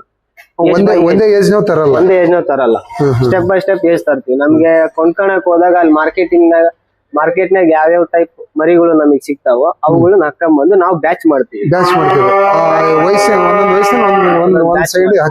ಬ್ಯಾಚ್ ಮಾಡಿ ನಮ್ಗೆ ಅದ್ರದ್ದು ಒಂದು ಕ್ವಾಂಟಿಟಿ ಅದು ತೂಕ ಬಂತು ಅಂದ್ರೆ ನಾವ್ ಅದನ್ನ ಸೇಲ್ ಮಾಡಕ್ ಕಳಿಸ್ತೀವಿ. ಎಲ್ಲಿ ಎಷ್ಟು ಕ್ವಿಂಟಲ್ ವರೆಗೂ ಸಾಕ್ತಾರೆ ನೀವು? ಮ್ಯಾಕ್ಸಿಮಮ್ ನಮ್ಮಲ್ಲಿ 200 kg 220 kg ವರೆಗೂ ಬಂದಿದಾವ. 200 kg 120 kg ಮ್ಯಾಕ್ಸಿಮಮ್ 1 ಕ್ವಿಂಟಲ್ ಬರ್ತಕ್ಕಂಥ ಕೋಣನ ನೀವು ಯಾವ ರೇಟಿಗೆ ಸೇಲ್ ಮಾಡ್ತೀರಿ? ಹೇಳಿದ್ನಲ್ಲ, ಅದೇ ಕೆಜಿಗೆ 220 ರಿಂದ 230 ರೂಪಾಯಿ ನಮ್ಗೆ ಅವರು ತೂಕ ಮಾಡಿ ತಗೊಂಡು ಇಲ್ಲಿಂದ ಕೇರಳ ಗಾಡಿ ಬರುತ್ತೆ. ನಾವ್ ಅಲ್ಲಿಂದ ಇಲ್ಲಿ ಗಾಡಿ ಕರ್ಸಿದ್ರೆ ಅಮೌಂಟ್ ಸ್ವಲ್ಪ ಕಮ್ಮಿ ಕೊಡ್ತೀವಿ. ನಾವೇ ಏನಾರ ಗಾಡಿ ಮಾಡಿ ಕರ್ಸಿದ್ರೆ ಇನ್ನು ಹೆಚ್ಚಿಗೆ ಸಿಗುತ್ತೆ. ಇಷ್ಟೇ ಬಾಡಿಗೆ ಇನ್ಕ್ಲೂಡ್ ಬಾಡಿಗೆ. ಇದಕ್ಕಿಂತ ಅದೇ ಅವ್ರು ಬಂದು ತಗೊಂಡ್ ಹೋದ್ರೆ ನಮ್ಗೆ ಹೆಚ್ಚಿಗೆ ರಿಸ್ಕ್ ಇರಲ್ಲ. ನಾವೇ ಕಳಿಸಿದ್ರೆ ಹೆಚ್ಚಿಗೆ ರಿಸ್ಕ್, ಟ್ರಾನ್ಸ್ಪೋರ್ಟ್ ಆಗಿರ್ಬೋದು, ಇನ್ನೊಂದಾಗಿರ್ಬೋದು, ಆಮೇಲೆ ಹೋಗ ಬರೋ ದಾರಿಲಿ ಏನೇ ಆದ್ರೂ ನಮ್ ಜವಾಬ್ದಾರಿ. ಬಟ್ ಅವರೇ ಬಂದ್ ತಗೊಂಡ್ ಹೋಗೋದ್ರಿಂದ ನಮ್ಗೆ ಯಾವ ಸಮಸ್ಯೆನೂ ಇಲ್ಲ. ನಾವ್ ಇಲ್ಲಿದ್ದ ಗಾಡಿಗೆ ಹಾಕೋರ್ಗು ಅಷ್ಟೇ ನಮ್ಮ ಮಾಲ್, ಗಾಡಿಗೆ ಬಿದ್ಮೇಲೆ ಅವ್ರ ಮಾಲ್. ಈಗ ನೀವು ಸಾಕಿನಿಂದ ಈ 1 ವರ್ಷ ಆತಲ್ಲ ಮಾಡಿ, ಈಗ ಕೋಣಗಳು ಮಾರಾಟ ಮಾಡಿದಿರಲ್ಲ ಆಲ್ರೆಡಿ, ಅವ್ನ್ ಯಾವ ರೀತಿ ನೀವೇ ಕಳಿಸ್ಕೊಟ್ಟಿದ್ದ ಅವರ ಬಂದು ತಗೊಂಡ್ ಹೋಗಿದ್ದ? ಈಗ ಆಲ್ಮೋಸ್ಟ್ ಆಲ್ ನಾವು ಒಂದು ಸ್ವಲ್ಪ ಮ್ಯಾಕ್ಸಿಮಮ್ ಅಂದ್ರೆ ಇಲ್ಲಿಂದ ಅವ್ರು ಇಲ್ಲಿವರೆಗೂ ನಮ್ಗೆ ಬಂದಿಲ್ಲ. ಇಲ್ಲಿವರೆಗೂ ಅವ್ರು ನಮ್ಗೆ ಬಂದಿಲ್ಲ. ಆಕ್ಚುಲಿ ಅವರು ನಾವು ಆಲ್ಮೋಸ್ಟ್ ಆಲ್ ದಾವಣಗೆರೆ, ರಾಣೆಬೆನ್ನೂರು ಈ ಟೈಪ್ ಮಾರ್ಕೆಟ್ ಗಳಿಗೆ ಅಲ್ಲಿಂದ ಅವರು ತಗೊಂಡ್ ಹೋಗ್ತಾರ. ದನದ ಮಾರ್ಕೆಟಿಗೆ ಕಳಿಸ್ಕೊಟ್ರೆ ಅವ್ರು ಅಲ್ಲಿಂದ ಬಂದು ನಮಗೆ ಕಾಂಟ್ಯಾಕ್ಟ್ ಮಾಡ್ಕೊಂಡು ತಗೊಂಡ್ ಹೋಗ್ತಾರೆ. ಅವ್ರಿಗೆ ಇವರೇ ಬೇಕು, ಹಿಂಗೆ ನಮಗೆ ಪರಿಚಯಸ್ಥರು, ನಮ್ಗೆ ಅವ್ರಿಗೆ ಕೊಡ್ಬೇಕಂತ ಏನಿಲ್ಲ. ನೀವು ತಗೊಂಡ್ ಹೋಗಿ ಮಾರ್ಕೆಟಿಗೆ ಕುರಿನೋ ದನ ಯಾವ ಟೈಪ್ ಮಾಡ್ತಾರೆ ಆ ಟೈಪ್ ಇದು ಮಾರ್ಬೋದು. ಬರ್ತಾರೆ ಇದ್ದೇ ಇರ್ತಾರೆ. ಹಂಗಾಗಿ ನಮ್ಗೆ ಯಾವ್ದೇ ತರದ್ದು ಅಷ್ಟು ನಷ್ಟ ಏನು ಪ್ರಾಬ್ಲಮ್ ಅನಿಸ್ಲಿಲ್ಲ ನಿಮಗೆ, ಅದ್ರ ತಲೆ ಅನಿಸ್ಲಿಲ್ಲ ಮಾರ್ಕೆಟಿಂಗ್ ಅಲ್ಲಿ ಇಂಥವು ಮೇವಿಂದಾಗ್ಲಿ. ಈಗ ಮೇವು ನೋಡಿದ್ರೆ ಯಾವ್ದಾದ್ರು ತಿಂದ್ ಬಿದ್ದಿರ್ತಾವ, ಅವಕ್ಕ ಹೆಚ್ಚಿಗೆ ಹಿಂಡ ದನಗಳ ತರ ನಾವ್ ಅವನ್ನ ಕಾಳಜಿ ವಹಿಸ್ಬೇಕಾಗಿಲ್ಲ. ಕಾಳಜಿ ಒಟ್ಟು ತುಂಬ ಮೇವ್ ಹಾಕಿ ನೀರ್ ಹಾಕ್ಬಿಟ್ರೆ ಆತು ಅಷ್ಟೇ, ಬೇರೆ ನೀವು ಹೆಚ್ಚುವರಿ ಏನು ಮಾಡ್ಬೇಕಾಗಿಲ್ಲ. ಹೆಚ್ಚುವರಿ ಏನು ಮಾಡೋ ಅವಶ್ಯಕತೆ ಇಲ್ಲ. ಅದಕ್ಕಾಗಿನೇ ಅದಕ್ಕ ಮೇವಿಗೆ ಹೋಗ್ತಾರನೆ ನಾವು ಅಷ್ಟು ಹೊಲಕ್ಕೂ ಹಸಿರು ಮೇವು ನೇಪಿಯರ್ನ ಹಾಕ್ಬಿಟ್ಟಿದ್ವಿ. ಮೇವ್ ಮೇಂಟೈನ್ ಆಕತ್ತದ. ಮೇವು ಮೇಂಟೈನ್ ಎಷ್ಟು ಎಕರೆದಾಗ ಹಾಕ್ತಿರಿ ಅದು? 4 ಎಕರೆದು ಪೂರ್ತಿ ಮೇವು ಆಯ್ತು. 4 ಎಕರೆನು ಹಸಿರು ಮೇವ್ ಹಾಕಿದಿರಿ. 4 ಎಕರೆ ಪೂರ್ತಿ 45 ದನನು ಅದು ಮೇಂಟೈನ್ ಮಾಡ್ಕೈತೆ. ಒಣ ಮೇವು ಎಷ್ಟು ಸ್ಟಾಕ್ ಮಾಡಿದಾರೆ ನೀವು? ಒಣ ಮೇವು ಇಲ್ಲಿದೆ ನೋಡಿ, ಹೆಚ್ಚಿಗೆ ಒಂದು 35-40 ಟ್ರಿಪ್ ಒಣ ಮೇವು ಸ್ಟಾಕ್ ಮಾಡಿದ್ವಿ. ಅದೇನ ಮಿಷಿನ್ ಹಾಕಿದ್ದ? ಮಿಷನ್ ಇಡೇ ಮೇವು ಹೊಟ್ಟಿದ್ರೆ ಅದು ರಾಗಿ ಹುಲ್ಲು, ಆಮೇಲೆ ಭತ್ತ. ರಾಗಿ ಹುಲ್ಲು ಭತ್ತ ಮಿಕ್ಸ್, ಭತ್ತದ ಹುಲ್ಲು ರಾಗಿ ಹುಲ್ಲು ಮಿಕ್ಸ್ ಮಾಡಿ ಅದನ್ನ ಆಲ್ಮೋಸ್ಟ್ ಅಲ್ಲಿ ಒಂದು 70% ರಾಗಿ ಹುಲ್ಲೇ ನಾವು ಸ್ಟಾಕ್ ಮಾಡ್ತೀವಿ. ಒಂದು 30% ಮಾತ್ರ ಒಂದ್ ಸ್ವಲ್ಪ ಭತ್ತದ ಹುಲ್ಲನ್ನ ಮಿಕ್ಸ್ ಮಾಡಿ ಹಾಕ್ತೇವೆ. ತಿಂತಾವ್ ಕ್ಲೀನ್ ಆಗಿ ತಿಂತಾವಲ್ಲ, ಚೆನ್ನಾಗಿ ತಿಂತಾವ್. ಚಾಪ್ ಕಟ್ರಿದ್ದು ಕಟ್ ಮಾಡೋದ್ರಿಂದ ಯಾವ್ದೇ ಮೇವು ವೇಸ್ಟ್ ಆಗೋದಿಲ್ಲ. ಈಗ ಚಾಪ್ ಕಟ್ರೆಲ್ಲ ಬೇಕಾದಷ್ಟು ಕಟ್ ಮಾಡ್ಕೊಳ್ತೀರಾ? ಈಗ ಆಲ್ರೆಡಿ ಕಟ್ ಮಾಡಿ ನೀವೇನು? ಇಲ್ಲ, ನಾವು ಕಟ್ ಮಾಡೇ ಸ್ಟಾಕ್ ಮಾಡ್ಬಿಟ್ಟಿದ್ವಿ ಒಂದೇ ಸರ್ತಿ. ಯಾಕಂದ್ರೆ ಗೋಡಮ್ ತುಂಬದಲ್ಲ, ಹಂಗಾಗಿ ನಾವು ಕಟ್ ಮಾಡಿ ಸ್ಟಾಕ್ ಮಾಡ್ಬಿಟ್ಟಿದ್ವಿ. ಅದಿಷ್ಟು. ಅದು ಎಷ್ಟು ಐತಿ ಈಗ? ಅದು ಎಷ್ಟು ಸ್ಟಾಕ್ ಮಾಡಿದಿರಿ? ಒಂದು 35-40 ಟ್ರಿಪ್ ಆಯ್ತು. ಏನು ಬೆಳೆ ಟು ಬೆಳಿಗ್ಗೆ ನೀವು ಸ್ಟಾಕ್ ಮಾಡ್ತೀರಾ? ವರ್ಷ 1 ಇಯರ್ ಅಷ್ಟೇ. 1 ಇಯರ್ ಈ ಬೀಡ್ ಹೋಗ್ತಂದ್ರೆ ನೆಕ್ಸ್ಟ್ ಬೀಡಿಗೆ ಮತ್ತೆ ನಾವು ಸ್ಟಾಕ್ ಮಾಡ್ಲೇಬೇಕು. ನೆಕ್ಸ್ಟ್ ಬೀಡಿಗೆ ಸ್ಟಾಕ್ ಮಾಡ್ಲೇಬೇಕು. ಅದು ವರ್ಷದವರೆಗೂ ಹಾಕತ್ತದ? ವರ್ಷದವರೆಗೂ ಆಗುತ್ತೆ ಆರಾಮಾಗಿ. ಅದ್ರ ಮಧ್ಯ ನಡುವೆ ಒಂದ್ ಸ್ವಲ್ಪ ಹಸಿರು ಮೇವು ಇರೋದ್ರಿಂದ ನಮಗೆ ಅದು ಮೇಂಟೈನ್ ಆಗುತ್ತೆ. ಒಣ ಮೇವು ನಾವು ಒಣ ಮೇವಿಗೆ ಅಲ್ಲೇ ಲೋಕಲ್ ನಲ್ಲಿ ಇರ್ತಕ್ಕಂತ ಒಂದ್ ಸ್ವಲ್ಪ ಎಲ್ಲ ಇಲ್ಲೇ ನಮ್ ಲೋಕಲ್ ಅಲ್ಲಿ ರಾಗಿ, ನಮ್ಗೆ ಹೆಂಗೆ ಇಲ್ಲಿ ಅಲ್ವಲ್ ಹತ್ರ ಅಲ್ಲ, ಭತ್ತದ ಸೀಮೆ ಭತ್ತನೂ ಸಿಗುತ್ತೆ. ಅವನ್ನ ಕೊಂಡ್ಕೊಂಡ್ ಬರ್ತಿರಲ್ಲ, ಹೆಂಗ್ ಲೋಡ್ ತಗೊಂಡ್ ಬರ್ತೀರ? ಲೋಡು ನಾವು ಹೋಗಿ ಲೋಡ್ ಗಟ್ಲೆ ಮುಗಿಸಲ್ಲ, ಹೊಲಕ್ಕ ಪೂರ್ತಿ ಇದ್ರ ಮೇಲೆ ಗುತ್ತಿಗೆ ಮುಗಿಸಿ. ಈಗ ಒಂದ್ 4 ಎಕರೆನ 5 ಎಕರೆನ 10 ಎಕರೆ ಫೀಲ್ಡ್ ಇತ್ತಂದ್ರೆ ಅದು ಗುತ್ತಿಗೆ ಮುಗಿಸ್ಕೊಂಡ್ಬಿಡ್ತೀರಿ. ನಮಗೆ ಅದು ಒಂದು ಟ್ರಿಪ್ಪಿಗೆ ನಾವು ಆಳಿಂದು ಖರ್ಚು ಎಲ್ಲ ಸೇರಿ ಒಂದ್ ಟ್ರಿಪ್ಪಿಗೆ ಏನಿಲ್ಲ ಅಂದ್ರೆ ಒಂದು 10,000-12,000 ರೂಪಾಯಿ ಬೀಳುತ್ತೆ. ಒಂದ್ ಟ್ರಿಪ್ಪಿಗೆ ಗಾಡಿನೂ ನಮ್ದೆ, ಲೇಬರ್ಸ್ ನಮ್ಮರೆ. ಹುಲ್ಲಿಂದ ರೇಟ್ ಆಗ್ಲಿ, ಲೇಬರ್ಸ್ ಇಂದ ಆಗ್ಲಿ, ಗಾಡಿದಾಗ್ಲಿ ಎಲ್ಲ ಟೋಟಲ್ ಒಂದ್ 10,000-12,000 ಬೀಳುತ್ತೆ. ಅದೆಲ್ಲ ಎಷ್ಟು ಟ್ರಿಪ್ ತರ್ತೀರಿ ನೀವು? 30-35-40 ಟ್ರಿಪ್ ಒಂದು ಇಯರಿಗೆ ಬೇಕೇ ಬೇಕು. ಅಷ್ಟು 4 ಎಕರೆ ಹಸಿರು ಮೇವು ಇದ್ರೂ ಕೂಡ ಅಷ್ಟು ಬೇಕು ನಮ್ಗೆ ಒಣೆ ಮೇವು. ಯಾಕಂದ್ರೆ ನಾವು ಒಣೆ ಮೇವು ಎಷ್ಟು ಚೆನ್ನಾಗಿ ಫೀಡ್ ಮಾಡ್ತೀವೋ ಅಷ್ಟು ಚೆನ್ನಾಗಿ ಗ್ರೋತ್ ಆಗುತ್ತೆ, ಗಟ್ಟಿಯಾಗಿರ್ತದೆ, ಗಟ್ಟಿನೇ ಇರುತ್ತೆ. ಹಸಿರು ಮೇವು ಜಾಸ್ತಿ ಹಾಕೋದ್ರಿಂದ ಸ್ವಲ್ಪ ರೋಗನು ಹೆಚ್ಚಿಗೆ ಜೊಳ್ಳೆ ಆಗಿಬಿಡ್ತಾವ, ಫ್ಯಾಟ್ ಬೆಳೆಯಲ್ಲ. ನೀಟಾಗಿ ಫ್ಯಾಟ್ ಆಗ್ಬೇಕಂದ್ರೆ ಒಣೆ ಮೇವು ಹಾಕ್ಬೇಕು. ನಾವು ಒಣೆ ಮೇವು ಎಷ್ಟು ನಾವು ಮೇಂಟೈನ್ ಮಾಡ್ತೀವಿ ಅಷ್ಟು ಚೆನ್ನಾಗಿರುತ್ತೆ. ಇವನ್ನ ಕೋಣಗಳು ತರ್ತಿರಲ್ಲ, ಸಣ್ಣ ಇದ್ದಾಗ ತಗೊಂಡ್ಬರ್ತೀರಿ ಸಂತೆಗಳಿಂದ. ಈ ಸಂತೆಗೆ ಹೋಗಿ ಚಾಯ್ಸ್ ಮಾಡ್ತೀರಿ ಇವನ್ನೆಲ್ಲ. ಅವ್ನ್ ತಂದ ನಂತರ ಏನೆಲ್ಲ ಅವಕ್ಕ ನೀವು ಮುಂಜಾಗ್ರತೆಯಾಗಿ ವ್ಯಾಕ್ಸಿನ್ ಆಗ್ಲಿ ಚಿಕಿತ್ಸೆ ಆಗ್ಲಿ ಏನ್ ಮಾಡ್ತೀರಿ? ಇದಕ್ಕೆ ಫಸ್ಟ್ ಬಂದ ತಕ್ಷಣ ಒಂದು ಬ್ಲೂ ಟಂಗ್ ವ್ಯಾಕ್ಸಿನ್ ಹಾಕ್ತೀವಿ. ಬ್ಲೂ ಟಂಗ್ ಹಾಕ್ತೀವಿ. ಅದಾದ್ಮೇಲೆ ಮತ್ತೆ ಯಾವಾರ ನೋಡಿದ್ರೆ ನಮ್ಮ ಅಲ್ಲ ನಮ್ಗ ಈಗ ಇದ್ರ ಬಗ್ಗೆ ನಾವು ಮಾಡ್ತಾ ಇರೋದು ನಮ್ ಮಾಹಿತಿ ಗೊತ್ತಾಗ್ಬಿಡುತ್ತೆ. ಅದಕ್ಕೆ ಏನ ಹೆಂಗಿದೆ ಕೋಣ, ಆಮೇಲೆ ಅದಕ್ಕೆ ಏನಾದ್ರು ಡಿಸೀಸ್ ಆಯ್ತೋ ಇಲ್ಲೋ ಗೊತ್ತಾಗ್ಬಿಡುತ್ತೆ. ಈಗ ಕೋಣಗಳು ಹೆಚ್ಚಾಗಿ ಅವ್ನ ಹಾಲು ಕುಡಿಸಿರಲ್ಲ ಅವ್ರು. ಕೋಣಗಳನ್ನ ಒಂದು ಉದ್ದೇಶದಿಂದ ಮರಿಗಳಿಗೆಲ್ಲ ಚೆನ್ನಾಗಿ ಕುಡಿಸಿರ್ತಾರ, ಅವನು ಮಾರಕ್ ಕೊಡಲ್ಲ. ಅವ್ರು ಹೆಚ್ಚಾಗಿ ಅವ್ರ ರೈತರೇ ಇಟ್ಕೊಳ್ತಾರ. ಈ ಕೋಣಗಳನ್ನ ಏನ್ ಮಾಡಿಬಿಡ್ತಾರ, ಹಾಲ ಕುಡ್ಸಲ್ಲ ಸರಿಯಾಗಿ. ಅವು ಅಷ್ಟು ವೀಕ್ ಆಗಿಬಿಟ್ಟಿರ್ತಾವ. ಅವಕ್ಕೆಲ್ಲ ಈಗ ಜಂತಿಗಿಂತ ಆಗಿರ್ತಾವ. ಆ ಜಂತಿನ ಔಷಧಿ ಏನಾರ ನೀವು ಹಾಕ್ತೀರಿ? ಜಂತಿನ ಔಷಧಿ ನಾವು ಮೇಂಟೈನ್ ಮಾಡ್ತೀವಿ. ನಾವು ತಂದ್ಮೇಲೆ ಹಾಕ್ತಾರೆ. ತಿಂಗಳಿಗೆ ಒಂದ್ ಬಾರಿ ಚಿಕ್ಕ ಹೋಗಿರೋ ಎಲ್ಲವಕ್ಕೂ ಒಂದು ಔಷಧಿ ಹಾಕ್ತಿವಿ. ಒಂದು 5 ತಿಂಗಳು 5 ತಿಂಗಳವರೆಗೂ ಒಂದ್ ಟೈಮ್ ಔಷಧಿ ಹಾಕ್ತಿವಿ. ಇವಕ್ಕ ಮತ್ತೆ ಏನ್ರ ನೀವು ಗ್ರೋತ್ ಆಗ್ಲಿ ಅನ್ನೋ ಉದ್ದೇಶದಿಂದ ಬೇರೆ ಏನಾರ ಟಾನಿಕ್ ಆಗ್ಲಿ ಇವಕ್ಕ ಯಾವ್ದಾರ ಆ ಟೈಪ್ ಎಲ್ಲ ಹೆಚ್ಚಿಗೆ ಕಾಸ್ಟ್ ಆಗುತ್ತೆ ಅದು. ಹಂಗಾಗಿ ನಾವ್ ಅದನ್ನ ಇದನ್ ಮಾಡಲ್ಲ. ನಮ್ಗೆ ಇಷ್ಟು ಸಿಂಪಲ್ ಆಗಿ ಇಷ್ಟು ಗ್ರೋತ್ ಆಗಿ ಚೆನ್ನಾಗಿ ಬರ್ತಿದೆ. ನಾವು ಮೇವು ನೀರಲ್ಲಿ ಮೇಂಟೈನ್ ಮಾಡಿದ್ರೆ ಸಾಕು. ಮತ್ತೆ ಟಾನಿಕ್ ಗಿನಿಕ್ ಅವಶ್ಯಕತೆ ಏನಿರಲ್ಲ. ನಾರ್ಮಲ್ ಆಗಿ ಬರ್ತಕ್ಕಂಥ ಜಂತಿಯಿಂದ ಆಗಿರ್ಬೋದು, ಇನ್ನೊಂದ್ ಯಾವ್ದೋ ಒಂದು ವ್ಯಾಕ್ಸಿನ್, ಈಗ ರೋಗಗಳು ಯಾವ್ದಾದ್ರು ಹೆಚ್ಚಿಂದಾಗ ಊರುಗಳಾಗ ಹಬ್ಬಿತ್ತಂದ್ರೆ ಆ ಒಂದ್ ವ್ಯಾಕ್ಸಿನ್ ಹಾಕ್ಸ್ತೀವಿ. ಅದು ಬಿಟ್ರೆ ಮತ್ತೇನಿಲ್ಲ. ಈ ಸಾಂಕ್ರಾಮಿಕ ರೋಗ ಆಗ್ಲಿ ಯಾವಾಗ್ಲಿ ಇವಕ್ಕ ಹೆಚ್ಚಾಗಿ ಬರಲ್ಲ. ಆಲ್ಮೋಸ್ಟ್ ಇವೆಲ್ಲ ಇಲ್ಲೇ ಒಂದೇ ಬ್ಲೂ ಟಂಕ್ ಕಾಯಿಲೆ ಒಂದ್ ಮಾತ್ರ ಅದು ಬರ್ತದೆ. ನಾರ್ಮಲ್ ಆಗಿ ಎಲ್ಲವಕ್ಕೂ ಹಾಕ್ಸ್ಲೇಬೇಕು. ಚಳಿಗಾಲ ಮೂಮೆಂಟ್ ನಾಗ ಬರ್ತದ. ಅದಕ್ ಮಾತ್ರ ನೀವು ಒಂದು ವ್ಯಾಕ್ಸಿನ್ ಹಾಕ್ಸಿ ತಿರುಗಿ ನೆಕ್ಸ್ಟ್ ಯಾವ್ದೇ ಏನೇ ಬಂದ್ರು ಕೊಂಚ ಜ್ವರ ಗಿರ ಆಗ್ಲಿ ನಾವೇ ಇಲ್ಲೇ ನಮ್ಮ ಅದು ಇಮಿಡಿಯೇಟ್ಲಿ ನಾವು ಅದನ್ನ ನೋಡ್ಕೊಳ್ಳೋದ್ರಿಂದ ಅದು ಹೆಚ್ಚಿಗೆ ಆಗಲ್ಲ, ಇನ್ನೊಂದಕ್ಕೂ ಸ್ಪ್ರೆಡ್ ಆಗಲ್ಲ. ಹಂಗಾಗಿ ನಾವ್ ಇಮಿಡಿಯೇಟ್ಲಿ ಅದ್ರ ಬಗ್ಗೆ ನೋಡ್ತೀವಿ. ಅದನ್ನ ನೋಡಿದ ತಕ್ಷಣ ಅದು ಸ್ವಲ್ಪ ಯಾಕೋ ಮೇಯ್ತಿದ್ದಿಲ್ಲ, ಒಂದ್ ಸ್ವಲ್ಪ ಮಕ ಸಣ್ಣದಾಗಿತ್ತ ಅಂದ ತಕ್ಷಣನೇ ನಾವ್ ಅದಕ್ಕೇನ್ ಚಿಕಿತ್ಸೆ ಬೇಕೋ ನೋಡ್ ಮಾಡ್ತೀವಿ. ನಮಗ್ ಏನಾದ್ರೂ ಅದು ಕಮ್ಮಿ ಆಗದೆ ಇದ್ರೆ ನಾವು ಡಾಕ್ಟರ್ಗಳಿಗೆ ರೆಫರ್ ಮಾಡ್ತೀವಿ, ಅವ್ರು ಬರ್ತಾರೆ, ಚೆಕ್ ಮಾಡ್ತಾರೆ, ಅಲ್ಲಿಗೆ ಅದು ಡಿಸೀಸ್ ಕಮ್ಮಿ ಆಗುತ್ತೆ.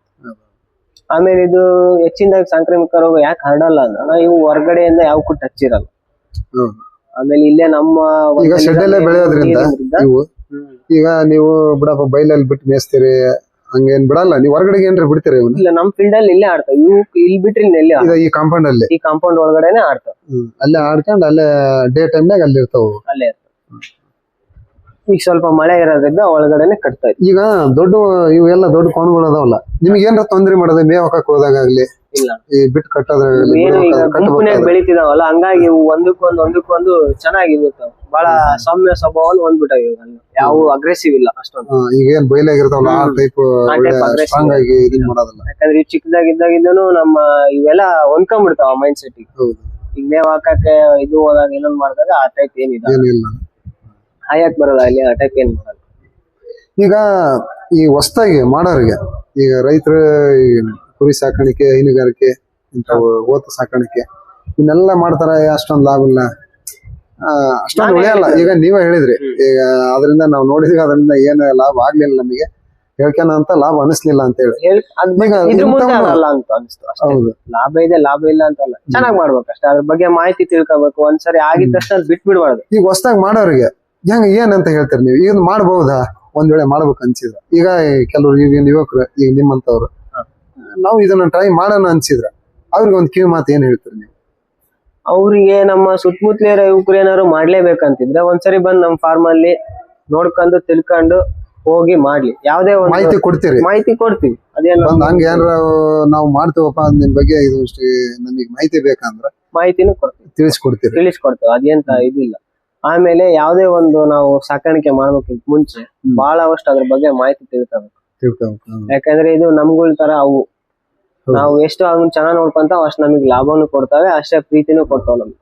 ಈಗ ನಾವು ಈಗ ಕೆಲವ್ರು ಮಾಡ್ತಾರೆ, ನಾನು ಈಗ ಮೇಲ್ನೋಟಕ್ಕೆ ಬರ್ತಾರೆ, ನಾವು ಮಾಡ್ಬೋದಲ್ಲ, ಇದೇನು ಹೋಗಿ ಕಟ್ಟಿ ಹಾಕಿ ಮೇವ್ ಹಾಕಿದ್ರ ಸಾಕು ಇರ್ತಾವನ್ನ ಉದ್ದೇಶದಿಂದ ಏನ್ ಮಾಡಿಬಿಡ್ತಾರೆ, ದುಮ್ಮಿ ಕೊಡ್ತಾರ. ಅದನ್ನ ಸರಿಯಾಗಿ ನಿರ್ವಹಣೆ ಮಾಡೋದ್ರಲ್ಲಿ ಸೋತ್ ಬಿಡ್ತಾರ ಅವ್ರು. ಸೋತ ಇದು ನಮಗೆ ಸರಿಯಾಗಿ ಲಾಭ ಆಗ್ಲಿಲ್ಲಪ್ಪ ಅಂತ ಹೇಳಿ ಇನ್ವೆಸ್ಟ್ ಮಾಡಿದ್ದೆಲ್ಲ ಲಾಸ್ ಮಾಡ್ಕೊಂಡ ಮೈ ಮೇಲೆ ಹಾಕೊಂಡ, ಇದನ್ನ ಮಾಡಬಾರ್ದಪ್ಪ, ಇದ್ರಲ್ಲಿ ಏನೇ ಲಾಭ ಇಲ್ಲ ಅಂತಂದ ಹೇಳಿ ಅವ್ರು ಸಮಾಜಕ್ಕೆ ಹೇಳದಂಗ ಅವ್ರು ನಾರ್ಮಲ್ ಆಗಿ ಎಲ್ರು ತಮ್ಮ ಪ್ರಾಬ್ಲಮ್ ಅನ್ನ ಇದ್ರ ಲಾಭನೇ ಇಲ್ಲ ಅಂತ ಹೇಳ್ಬಿಡ್ತಾರ. ಅದನ್ನ ಸರಿಯಾದ ರೀತಿಯಲ್ಲಿ ಮಾಡಿದ್ರೆ ಎಲ್ಲರಿಗೂ ಲಾಭ ಸಿಗ್ತೈತಿ. ಈಗ ನೀವು ಮಾಡಿರೋ ಪ್ರಕಾರ ಈಗ 1 ವರ್ಷ ಅಂತ ಮಾಡ್ತಾ ಇದೀರಿ, ಈಗ ಕೆಲವು ಅಲ್ಲೇ ಮಾರಿದಿರಿ, ಈಗ ಮತ್ತೆ ತಂದು ಕಟ್ಟಿ ಹಾಕಿದಿರಿ, ಟೋಟಲ್ 45 ಸಾಕಿ ನೀವು ಇದ್ರ ಲಾಭನ ಕಂಡಿದಿರಿ. ಲಾಭ ಚೆನ್ನಾಗೇ ಇದೆ, ಲಾಭ ಇಲ್ಲ ಅಂತ ಇದ್ರೆ ನಾವು ಇದನ್ನ ಇಲ್ಲಿಯೇ ಡ್ರಾಪ್ ಮಾಡಿದ್ವಿ. ಯಾವ್ದೇ ಆಗ್ಲಿ ಒಂದೇ ಸರ್ತಿಗೆ ಲಾಭ ಕೊಡಲ್ಲ, ಕಾಯ್ಬೇಕು. ಇನ್ವೆಸ್ಟ್ ಮಾಡಿದ್ಮೇಲೆ ಕಾಯ್ಬೇಕು, ಅದಕ್ಕೋಸ್ಕರ ನಾವು ಶ್ರಮ ಪಡ್ಬೇಕು. ಶ್ರಮ ಪಟ್ಟ ಮೇಲೆ ಅದ್ರ ಫಲ ಸಿಕ್ಕೇ. ಈಗ ನಾವು ಎಷ್ಟು ತಾಸು ಶ್ರಮ ಪಡ್ತೇವೆ ಅಷ್ಟು ನಮ್ಗೆ ಇನ್ಕಮ್ ಬರ್ತದೆ. ಆಮೇಲೆ ಈ ಟೈಪ್ ಮಾಡೋದ್ರಿಂದ ನಾವು ಕ್ಯಾಲ್ಕುಲೇಟ್ ಮಾಡ್ಬೇಕು ಎಲ್ಲದನ್ನ. ಯಾವ್ದನ್ನಾದ್ರೂ ಕ್ಯಾಲ್ಕುಲೇಟ್ ಮಾಡ್ಲಿಲ್ದಂಗ್ ಮಾಡಿದ್ರೆ ಸುಮ್ನೆ ಅದು ಒಂದು ಲೆಕ್ಕನೂ ಸಿಗಲ್ಲ, ನಮ್ಗೆ ಅದ್ರ ಬಗ್ಗೆ ಹಿಡಿತಾನು ಸಿಗಲ್ಲ. ಕ್ಯಾಲ್ಕುಲೇಟ್ ಮಾಡ್ಬೇಕು ಫಸ್ಟ್ ನಾವು, ಅದ್ ಮಾಡಿದ್ರೆ ಹೆಂಗೆ, ಅದ್ರಿಂದ ಎಷ್ಟಾಗುತ್ತೆ. ಈಗ ನಾವು ಟ್ರಿಪ್ ಇಂದೆಲ್ಲ ನಿಮ್ಗೆ ಹೇಳಿದ್ನಲ್ಲ, ಇಷ್ಟು ಟ್ರಿಪ್ ಮೇವ್ ಸಾಕ್ತಿವಿ, ಇಷ್ಟು ಟ್ರಿಪ್ ಎಲ್ಲ ಇದನ್ನ ಮೇಂಟೈನ್ ಮಾಡ್ತೀವಿ, ಎಲ್ಲ ಅದನ್ನೆಲ್ಲ ಕ್ಯಾಲ್ಕುಲೇಟ್ ಮಾಡ್ತೀವಿ ನಾವು. ಕ್ಯಾಲ್ಕುಲೇಟ್ ಮಾಡಿ ಒಂದಕ್ಕೆ ಇಷ್ಟು ರೇಟು ಹಿಂಗೆ ಅನ್ನಂಗ್ ನಮ್ಗೆ ತಂದು ತರಬೇಕು. ನಾವು ಇದನ್ನ ಎಷ್ಟು ಕೆಜಿ ವರ್ಗು ಸಾಕ್ಬೇಕು, ಇದು ನಮಗೆ ಅದ ನಂತರ ಎಷ್ಟು ಲಾಭ ಸಿಗ್ತೈತಿ ಅದನ್ನೆಲ್ಲ ತೆಗೆದು ಖರ್ಚು ವೆಚ್ಚ ತೆಗೆದು ನಾವು ಅವ್ರ ಮಾತು ಇವ್ರು ಕೇಳೋದಕ್ಕಿಂತ ನಾವು ಒಂದ್ಸಲ ಪ್ರಯತ್ನ ಮಾಡ್ಬೇಕು. ಪ್ರಯತ್ನ ಮಾಡಿದಾಗ ನಮ್ಗೆ ಅದ್ರ ಬಗ್ಗೆ ಒಂದು ಮಾಹಿತಿ ಸಿಗ್ತದೆ. ಈಗ ನಾನ್ ಮಾಡ್ದಂಗ ನಮಗಿದ್ದ ಅನುಕೂಲ ಎಲ್ಲರಿಗೂ ಇರಲ್ಲ, ಅವ್ರಿಗೆ ಅದು ಇದ್ದ ಅನುಕೂಲ ನಮಗಿರಲ್ಲ. ನಮ್ಗೆ ಅನುಕೂಲಕ್ಕೆ ತಕ್ಕಂಗೆ ನಾವ್ ಯಾವ ತರ ಮೇಂಟೈನ್ ಮಾಡ್ಬೇಕು ಅನ್ನೋದು ನಾವು ತಿಳ್ಕೊಬೇಕು. ಅದ್ರ ಬಗ್ಗೆ ನಾವು ಒಂದ್ ಸ್ವಲ್ಪ ಕಾಳಜಿ ವಹಿಸ್ಕೊಂಡ್ರೆ ಆರಾಮಾಗಿದ್ರೆ ಸಕ್ಸಸ್ ಆಗ್ತದೆ. ಸಕ್ಸಸ್ ಆಗದಿರೋ ಮಾತೇನಿಲ್ಲ. ಇವನ್ನ ಈಗ ಏನ್ ಈ ಶೆಡ್ ಕಟ್ಟಿದ್ರಲ್ಲ, ಈ ಗೋಂದಿನ ಇದೇ ರೀತಿ ಮಾಡಿಸ್ಬೇಕು ಅನ್ನೋದು ನಿಮ್ ಪ್ಲಾನಿಂಗ್ ಅಥವಾ ಎಲ್ಲಾರ ನೀವು ಬೇರೆ ಫಾರ್ಮ್ ಅಲ್ಲಿ ನೋಡಿ ಮಾಡಿಸಿದ್ದ? ಇದು ಆಲ್ಮೋಸ್ಟ್ ಆಲ್ ಈಗ ಎತ್ತು, ಆಕಳ, ಎಮ್ಮಿ ಇವೆಲ್ಲ ಒಂದು ಇರೋದಿದ್ದ ಇದೇ ಟೈಪ್ ಗೋಂದಿ ಬರುತ್ತೆ ಅಂತಂದೇಳಿ. ಅಲ್ಲ, ನಿಮಗೆ ಅನ್ಸಿರೋ ಪ್ರಕಾರ ಈಗ ನೀನ್ ಈಗ ಶೆಡ್ ಆಲ್ರೆಡಿ ಮಾಡಿಬಿಟ್ಟಿದ್ದೀರಿ, ಇತ್ತೀಚೆಗೆ ನಿಮ್ಮ ಪ್ಲಾನ್ ಪ್ರಕಾರ ಮತ್ತೆ ಇದ್ರಾಗ ಏನಾದ್ರು ಚೇಂಜಸ್ ಆಗ್ಬೋದತ್ತ? ಚೇಂಜಸ್ ಮಾಡಿದ್ರೆ ಚೆನ್ನಾಗಿತ್ತು ಅನ್ಸುತ್ತೆ ನಿಮಗೆ? ಈಗೆಲ್ಲ ಸ್ಮಾರ್ಟ್ ಅಣ್ಣ, ಎಲ್ಲ ಸ್ಮಾರ್ಟ್ ಟೆಕ್ನಾಲಜಿ. ನಾವೀಗ 2 ಲೇಬರ್ ಮಾಡ್ಸೋದ್ನ ಒಬ್ರೇ ಲೇಬರ್ ಕೂಡ ಮೇಂಟೈನ್ ಮಾಡ್ಬೋದು. ಆ ಲೆಕ್ಕ ಸ್ಮಾರ್ಟ್ ಆಗಿ ಇನ್ವೆಸ್ಟ್ಮೆಂಟ್ ಮಾಡಿದ್ರೆ ಸ್ಮಾರ್ಟ್ ಆಗಿ ಯೂಸ್ ಮಾಡ್ಕೋಬಹುದು ಎಲ್ಲ ಎಕ್ವಿಪ್ಮೆಂಟ್ಸ್. ಯಾವ ತರ ಮಾಡ್ಬೇಕಂದ್ರೆ ಈಗ ಕುರಿ ಸ್ಮಾರ್ಟ್ ಶೆಡ್ ಮಾಡ್ಬೋದು, ಮೇಕೆಗಳಿಗೆ ಸ್ಮಾರ್ಟ್ ಶೆಡ್ ಮಾಡ್ಬೋದು, ಅಟ್ಟಾಣಿಕೆ ಮಾಡ್ಕೊಂಡು ಅವೆಲ್ಲ ಲೇಬರ್ ಕಡಿಮೆ ತಗೊಂತೈತಿ. ಇದ್ರಲ್ಲಿ ಮಾಡಕ್ ಹಂಗ ಸಾಧ್ಯನಾ ಏನ್ರ ಇದನ್ನ ಆ ತರದ್ದು ಇದು ಆಗಲ್ಲ, ಯಾಕಂದ್ರೆ ಇವು ತುಂಬಾ ವೇಟ್ ಬರೋದ್ರಿಂದ ಆ ಟೈಪ್ ಎಲ್ಲ ಚಾವಣಿ ಹಾಕಿ ಮಾಡತಕ್ಕಂಥದ್ದೆಲ್ಲ ನಡೆಯಲ್ಲ, ಸ್ವಲ್ಪ ವೇಟ್ ಬರುತ್ತಲ್ಲ, ಹಂಗಾಗಿ ಅವೆಲ್ಲ ಕಷ್ಟ ಅನ್ಸುತ್ತೆ. ಇದ್ದ ನೆಲದಲ್ಲೇ ಮಾಡೋದ್ರಿಂದ ಈಗ ನೀರಿನ ವ್ಯವಸ್ಥೆ ಆಗಿರ್ಬೋದು, ಮೇವಿನ ವ್ಯವಸ್ಥೆ ಆಗಿರ್ಬೋದು, ಚೇಂಜಸ್ ಮಾಡ್ಬೋದು. ಮಿಷನ್ಸ್ ನಾವ್ ಎಷ್ಟು ನಾವು ತಗೊಂಡು ಇದ್ ಮಾಡ್ಕೊಂತೀವ, ಯೂಸ್ ಮಾಡ್ಕೊಂತೀವ, ಅಷ್ಟು ಚೆನ್ನಾಗಿ ಇಲ್ಲಿ ನಮ್ಗೇನು ಲೇಬರ್ಸ್ ಖರ್ಚು ಉಳಿಯುತ್ತೆ. ಆಮೇಲೆ ನಮಗೆ ಟೈಮ್ ಉಳಿಯುತ್ತೆ, ಟೈಮ್ ಕೂಡ ಉಳಿಯುತ್ತೆ. ಈಗ ಇದ್ರ ವೇಸ್ಟೇಜ್ ಅನ್ನ ಗಂಜಿಲ ಆಗ್ಲಿ, ಮೈ ತೊಳೆದಂತ ನೀರಾಗ್ಲಿ, ಇಲ್ಲಿದ್ದ ಸೀದಾಣ ಒಂದು ಲೈನ್ ಮಾಡಿದ್ವಿ, ಒಂದು ಡ್ರೈನೇಜ್ ತೆಗ್ಸಿದೀವಿ. ಅಲ್ಲಿ 10 ಅಡಿ ಒಳಗಿದೆ ಒಂದು ಡ್ರೈನೇಜ್ ತೆಗ್ಸಿದ್ವಿ. ಈಗ ಜೀವಾಮೃತ ಅಂತ ಹೇಳಿ ಇವ್ರು ಏನ್ ತಗೊಂಡು ಹೋಗ್ತಾರಲ್ಲ, ಆ ಟೈಪ್ ಒಂದು ಸಿಸ್ಟಮ್ ಮಾಡಿದ್ವಿ. ಇದ್ರ ಹೌಸ್ ಟೈಪ್ ಮಾಡಿದ್ರೆ ಹೌಸ್ ಟೈಪ್ ಅಲ್ಲ. ಯಾವ ಸೈಜ್ ಅಲ್ಲಿ ಮಾಡಿದ್ದಾರೆ ಅಣ್ಣ? 10 ಅಡಿ ಆಗಲ್ಲ, 10 ಅಡಿ ಆಳ ಇದೆ. 10 ಅಡಿ ಆಗಲ್ಲ, 10 ಅಡಿ ಆಳ. ಡೈರೆಕ್ಟ್ ಇದನ್ನ ಹಿಡ್ಕೊಂಡು ಅಲ್ಲಿ ಕಲೆ ಹಿಡ್ಕೊಂಡು ಸೀದಾ ಹೋಗಿ ಅಲ್ಲಿ ಸ್ಟಾಕ್ ಆಗುತ್ತೆ.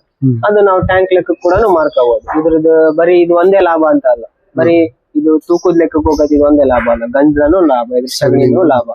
ಈ ಸಗಣಿ ಏನ್ ಮಾಡ್ತಾ ಇದ್ರಿ? ಇಲ್ಲೇ ಒಂದು ತಿಪ್ಪಿ ಮಾಡಿದ್ವಣ್ಣ. ಅದನ್ನ ಕೊಡ್ತೀರಾ ನಿಮ್ ತೋಟಕ್ಕೆ ಹಾಕ್ತೀರಾ? ಆಲ್ಮೋಸ್ಟ್ ಅಲ್ಲಿ ಇಷ್ಟ ದಿನ ನಾವು ನಮ್ ತೋಟಕ್ಕೆ ಯೂಸ್ ಮಾಡಿದ್ವಿ, ಕೊಟ್ಟಿಲ್ಲ ಇನ್ನು ಯಾವ್ದು. ಹೆಚ್ಚಿಗೆ ಆಗಿದ್ದು ಏನ್ ಮಾಡ್ತೀರಿ? ಹೆಚ್ಚಿಗೆ ಆಗಿದ್ದು ನಾವು ಮಾರ್ತೀವಿ. ಹೆಂಗ್ ಲೋಡ್ ಕೊಡ್ತೀರಿ? ಟ್ರಿಪ್ ನಾವಿನ್ನು ಕೊಟ್ಟಿಲ್ಲ ಅದು. ಆಲ್ಮೋಸ್ಟ್ ಅದು ಏನು ಇದು ಬರುತ್ತೋ ಕ್ವಾಲಿಟಿ ನೋಡಿ ಒಂದ್ ರೇಟ್ ಫಿಕ್ಸ್ ಮಾಡಿ ಕೊಡ್ತೀವಿ. ಒಂದ್ ವೇಳೆ ಯಾರು ರೈತರು ಬಂದ್ರೆ ಕೊಡ್ತೀರಾ? ನೀವು ಕೊಡ್ತೀವಿ, ಮರ ಕೊಡ್ತೀರಾ? ಹೆಚ್ಚುವರಿ ಇದ್ರೆ ಇನ್ನು ಗೊಬ್ಬರ ನಾವು ಸೇಲ್ ಮಾಡಿಲ್ಲ, ಈ ಗಂಜಲ ಸೇಲ್ ಮಾಡ್ತಿದ್ವಿ ಟ್ಯಾಂಕ್ ಲೆಕ್ಕ. ಟ್ಯಾಂಕ್ ಹೆಂಗ್ ಕೊಡ್ತೀರಿ? ಟ್ಯಾಂಕ್ ಅದು ನಮ್ಮ ಅಣ್ಣರಿಗೆ. ಎಷ್ಟು ಲೀಟರ್ ಟ್ಯಾಂಕ್ ಅದ? ಈಗ ನೀರಿನ ಟ್ಯಾಂಕ್ ಬರುತ್ತಲ್ಲ, ದೊಡ್ಡ ದೊಡ್ಡ ನೀರು, ಸೇಮ್ ಟ್ಯಾಂಕ್. ಆ ಟ್ಯಾಂಕ್ ಗಳಲ್ಲಿ ಫಿಲ್ ಮಾಡ್ಕೊಂಡು ಹೋಗಿದ್ದಾರೆ. ಎಷ್ಟು ಒಂದ್ ಟ್ಯಾಂಕ್ ಎಷ್ಟು ಮ್ಯಾಕ್ಸಿಮಮ್ ಎಷ್ಟು ಕೊಟ್ಟಿದ್ರು? ಅಂದ್ರೆ ರೇಟ್ ಇಷ್ಟೇ ಅಂತ ನಾವು ಫಿಕ್ಸ್ ಮಾಡಿಲ್ಲ. ಒಂದ್ ಟ್ಯಾಂಕಿಗೆ ಇಷ್ಟೇ ಅಂತ ಫಿಕ್ಸ್ ಮಾಡಿಲ್ಲ. ನಂಗೆ ಗೊತ್ತಿರೋರೆ ಒಂದ್ ಸ್ವಲ್ಪ ಪರಿಚಯಸ್ಥರು ತಗೊಂಡ್ ಹೋಗಿ ಬಿಟ್ರೆ ಕೊಟ್ಟಿಲ್ಲ. ಬೇಕಂತ ಬಂದ್ರೆ ನಾವು ಒಂದ್ ರೇಟ್ ಒಳ್ಳೆ ರೇಟ್ ಮಾಡಿ ಕೊಡ್ತೀವಿ. ಈಗ ನೀವು ಅದನ್ನ ನಿಮ್ ತೋಟಕ್ಕೆ ಯೂಸ್ ಮಾಡ್ತೀರಿ? ನಮ್ ತೋಟಕ್ಕೆ ಯೂಸ್ ಮಾಡ್ತೀವಿ. ಹೆಂಗ್ ಪರವಾಗಿಲ್ಲ? ಅದ್ರದ್ದು ಹೌಸ್ ಇಂದಾನೆ ಮೋಟರ್ ಕನೆಕ್ಷನ್ ಕೂಡ ಮಾಡಿದ್ವಿ. ನೀರ್ ಮುಖಾಂತರ ಬಿಡ್ತೀರಾ ಅಥವಾ ನೀವ್ ಏನ್ರ ಡಂಪ್ ಮಾಡ್ತೀರಾ? ಬಕೆಟ್ ತಗೊಂಡ್ ಹಾಕ್ತೀರಾ? ಬಕೆಟ್ ಏನಿಲ್ಲ, ಡೈರೆಕ್ಟ್ ಈಗ ನೀರ್ ನಾವ್ ಹೆಂಗ್ ಹೊಲಕ್ ನೀರ್ ಕಟ್ತಾವ ಆ ಟೈಪ್ ಪೈಪ್ ಸಿಸ್ಟಮ್ ಮಾಡಿದ್ವಿ. ಅದೇ ಪೈಪ್ ಗೆ ಕಲೆಕ್ಷನ್ ಮಾಡಿದ್ವಿ. ಅಲ್ಲಿ ಟೀ ಓಪನ್ ಮಾಡಿದ ತಕ್ಷಣ ನೆಲದ ಇದಕ್ಕೆ ಹೋಗುತ್ತೆ. ನಾವ್ ಯಾವ ತರ ಮತ್ತೆ ಸ್ಪ್ರೇ ಮಾಡೋದಾಗಿರ್ಲಿ, ಬಕೆಟ್ ಮುಖಾಂತರ ಕೊಡೋದಾಗಿರ್ಲಿ, ಆ ಟೈಪ್ ಏನಿಲ್ಲ. ಈಗ ಆಲ್ಮೋಸ್ಟ್ ಅಲ್ಲಿ ನಮಗ್ ಗೊತ್ತಿರಂಗೆ ಅಡಿಕೆ ತೋಟಗಳಿಗೆ ಹೋಯ್ತಾರ, ನಮ್ಮ ಹತ್ರ ಬಂದು ಹೋಗಿದ್ರೆಲ್ಲ ಅಡಿಕೆ ತೋಟ. ಅವರು ಟ್ಯಾಂಕ್ ಲೆಕ್ಕ ತಗೊಂಡ್ ಹೋಗಿ ಒಂದೊಂದ್ ಗಿಡಕ್ಕೆ ಹಿಂಗ್ ಬಿಟ್ಕಂತ ಹೋಗಿದಾರ ಅಂತ ಅಡಿಕೆ ತೋಟಕ್ಕೆ ಹಾಕ್ತಾರ. ಬಕೆಟ್ ತಗೊಂಡ್ ಹಾಕ್ಯಂತಾರ, ಅವ್ರು ಜೀವಾಮೃತ ಮಾಡ್ಕೊಂಡು ಹಾಕ್ಯಂತಾರ. ಈಗ ನಿಮ್ದು ಇಲ್ಲಿ ಹೆಚ್ಚುವರಿ ಇರೋದ್ರಿಂದ ನೀರಲ್ಲಿ ಬಿಟ್ಟು ಬಿಡ್ತೀರ ನಿಮ್ ತೋಟಕ್ಕೆ? ನಮ್ ತೋಟ ಈಗ ನೀವ್ ಯಾವ್ದೇ ಇದನ್ನ ಫರ್ಟಿಲೈಸರ್ಸ್ ಏನ್ ಬಳಸಲ್ಲ ನಿಮ್ ತೋಟಕ್ಕೆ? ನಮ್ ತೋಟ ಎಲ್ಲ ಆರ್ಗ್ಯಾನಿಕ್ ಆಗಿರೋದು. ಈ ತಿಪ್ಪಿ ಗೊಬ್ಬರನ ಬಳಸ್ತಾ ಇದ್ದೀರಿ? ತಿಪ್ಪಿ ಗೊಬ್ಬರನೇ ಬಳಸ್ತಾ ಇದ್ದೀರಿ. ಹೆಂಗ ಚೆನ್ನಾಗ್ ಬಂದತ್ತೆ? ಬೆಳೆನೂ ಚೆನ್ನಾಗ್ ಬರುತ್ತೆ, ಆರೋಗ್ಯನೂ ಚೆನ್ನಾಗಿರುತ್ತೆ ಅದರಿಂದ. ಇದ್ರಲ್ಲಿ ನೀವ್ ಏನ್ರ ಊಟಕ್ಕೆ ಜೋಳ ಗಿಡ ಬೆಳಿತೀರಾ? ಇಲ್ಲ, ಈಗ ಸದ್ಯ ನಾವು ಇದ್ರ ಮೊದ್ಲಿಗೆಲ್ಲ ಮಾಡಿದ್ವಿ. ಬಟ್ ಈಗ ಇದನ್ನ ನಾವು ಫಾರ್ಮ್ ಸ್ಟಾರ್ಟ್ ಮಾಡಿದಾಗಿದ್ದ ನಮ್ಗೆ ಇವ್ ಮೇವ್ ಬೇಕನ್ನೋ ವಿಚಾರಕ್ಕೆ ನಾವು ಮೇವೇ ಮಾಡ್ತೀವಿ. ನೇಪಾರ್ ಮೇವ ಹಾಕ್ತಿವಿ. ಏನ್ರ ನೇಪಾರ್ ಇದಕ್ಕೆ ಇಂಥದೇ ಹಾಕ್ಬೇಕು ಅನ್ನೋದು ಏನ್ರ ಐತೆ? ನಮಗೆ ಇದಕ್ಕ ಒಂದು ದಪ್ಪ ಕಬ್ಬಿನ ತರ ನೇಪಾರ್ ಬರುತ್ತೆ, ಆ ನೇಪಾರ್. ಮತ್ತೆ ಒಂದು ಕುದುರೆ ಮೆಂತೆ, ಬೇಲಿ ಮೆಂತೆ ಅಂತ ಒಂದ್ ಸೊಪ್ಪಿದೆ, ಅದನ್ನ ಹಾಕ್ತಿರಿ? ಅದನ್ನು ಹಾಕಿದೀವಿ. ಅದನ್ನೆಲ್ಲ ಮಿಕ್ಸ್ ಮಾಡಿ ಕೊಡ್ತೀವಿ. ಹಸಿರು ಮೇವನಾಗ ಒಂದೇ ಟೈಪ್ ಇಲ್ಲ, 2 ಟೈಪ್ ನೇಪಿಯರ್ ಇದೆ, 2 ಟೈಪ್ ಹುಲ್ಲಿದೆ. ಅದನ್ನೆಲ್ಲ ಮಿಕ್ಸ್ ಮಾಡಿ ಒಂದ್ ಮೇವ್ ಕೊಡ್ತೀವಿ. ರೈಟ್. ಯಾಕಂದ್ರೆ ಅವಕ್ಕ ನಾವೆಷ್ಟು ಇವನ್ನ ಕೊಡ್ತೀವೋ ಅಷ್ಟು ಚೆನ್ನಾಗಿ ನಮ್ಗೆ ಗ್ರೋತ್ ಆಗುತ್ತೆ. ಯಾಕಂದ್ರೆ ಅವ್ನು ನಿಂತಲ್ಲೇ ನಿಲ್ಲದೆ ಬಾಡಿ ಒಳಗಡೆ ಐರನ್ ಕಂಟೆಂಟ್ ಆಗಿರ್ಲಿ, ನ್ಯೂಟ್ರಿಷನ್ ಆಗಿರ್ಲಿ, ಅವನು ಮೇವ್ ಮುಖಾಂತರನೇ ಕೊಡ್ಬೇಕಾಗುತ್ತೆ. ಈಗ ಹೆಚ್ಚಿಗೆ ನ್ಯೂಟ್ರಿಯನ್ಸ್ ಏನು ನೀವು ಕೊಡಲ್ಲ, ಫೀಡ್ ಮುಖಾಂತರ ನೀವ್ ಏನಿದ್ರು ಮೇವಲ್ಲೇ ಇದನ್ನ ಮೇವಲ್ಲೇ ಕೊಡ್ತೀವಿ. ಅದ್ ಬಿಟ್ರೆ ಅದೇ ಹೇಳಿದ್ನಲ್ಲ, ಒಂದ್ 2-3 ಕಾಳು ನುಚ್ಚೊಡಿಸಿ ಕೊಡ್ತೀವಿ ಡೈಲಿ ಸಾಯಂಕಾಲ. ಒಣೆ ಮೇವು, ಹಸಿರು ಮೇವು, ಅದೊಂದು ನುಚ್ಚು, ಇಷ್ಟ ನಾವು ಮೇಂಟೈನ್ ಮಾಡೋದು. ಈ ಕೋಣಗಳ ಜೊತೆಗೆ ಮತ್ತೆ ಎಮ್ಮಿಗಳಾಗ್ಲಿ ಹಸುಗಳಾಗ್ಲಿ ಸಾಕಿದ್ರೆ? ಸಾಕಿದ್ವಿ. ಎಷ್ಟು ಅದಾವ? 2 ಎಮ್ಮಿ ಇದೆ, ಇಲ್ಲೇ ಮುರಾ ಜಾತಿ 2 ಎಮ್ಮಿ ಸಾಕಿದ್ವಿ. 2 ಜವಾರಿ ಆಕಳ ಸಾಕಿದ್ವಿ, ಒಂದು HF ಆಕಳ ಸಾಕಿದ್ವಿ. ಅವನ್ನೆಲ್ಲ ಇದರಿಂದ ಏನ್ರ ನಿರೀಕ್ಷೆ ಐತೆ ನಿಮ್ಗೆ? ಇಲ್ಲ ನಮ್ಗೆ ಮನೆಗೆ ಅಂತಂದ್ ಹೇಳಿ ಒಂದ್ ಸ್ವಲ್ಪ ಈಗ ಮನೆಗಾಗಿರ್ಬೋದು ನಾವ್ ಫ್ಯಾಮಿಲಿ ಒಂದ್ ಸ್ವಲ್ಪ ದೊಡ್ಡದಾಗಿರೋದ್ರಿಂದ ಮನೆ ಯೂಸಿಗೆ ಹಾಕಿದ್ರೆ ಮನೆ ಯೂಸಿಗೆ ಹೋಗ್ತಾರ ಆಕಳ ಎಷ್ಟು ಹೇಳ್ತಾವು ಮುರ ಎಮ್ಮೆಗಳು? ಇವು 2.5-3 ಲೀಟರ್ ಒಂದೊಂದ್ ಎಮ್ಮೆ ಹಿಂಡ್ತಾವ ಒಂದ್ ಟೈಮಿಗೆ. 2.5-3 ಲೀಟರ್ ಹೇಳ್ತಾವ. ಜವಾರಿ ಆಕಳನು ಅಷ್ಟೇ ಸೇಮ್. ಜವಾರಿ ಆಕಳದ್ದು ಯಾವ ಬಹಳ ನಿರೀಕ್ಷೆನೂ ಮಾಡಂಗಿಲ್ಲ ಹಾಲಿಂದ. HF ಮಾತ್ರ 6 ಲೀಟರ್ ಹಿಂಡುತ್ತೆ. 6 ಲೀಟರ್ ಹಿಂಡುತ್ತೆ.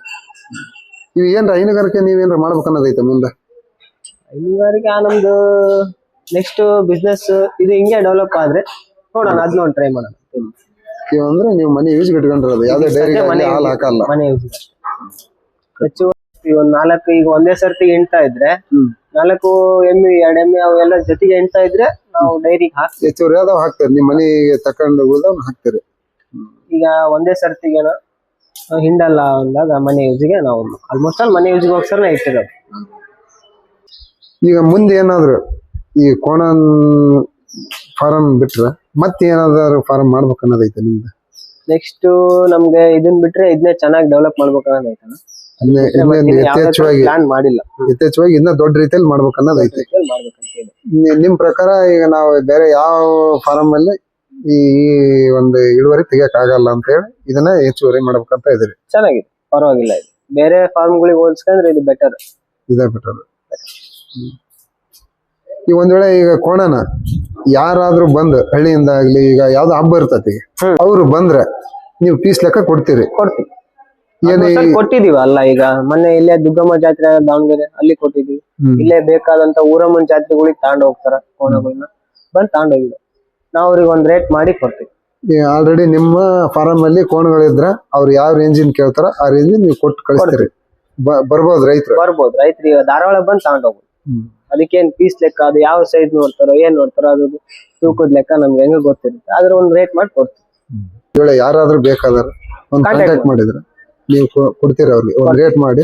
ನಮ್ ನಂಬರ್ ಹೇಳ 9164595419. ಹೆಸರು ಬಸವರಾಜ್ ಅಂತ ಹೇಳಿ. ಬಸವರಾಜ್? ಹೌದು, ನಮ್ಮ ಅಣ್ಣರ್. ಅವ್ರು ಕಾಂಟ್ಯಾಕ್ಟ್ ಮಾಡಿದ್ರೆ ನಿಮ್ಗೆ ಇದ್ರ ಬಗ್ಗೆ ಇನ್ನೂ ಎಚ್ಚೆತ್ತವಾಗಿ ಬೇಕಾದ್ರೆ ಹೇಳಿ ತಗೊಂಡ್ ಹೋಗಿ ನಿಮ್ಗೊಂದ್ ರೇಟ್ ಫಿಕ್ಸ್ ಮಾಡಿ ಕೊಡ್ತಾರೆ.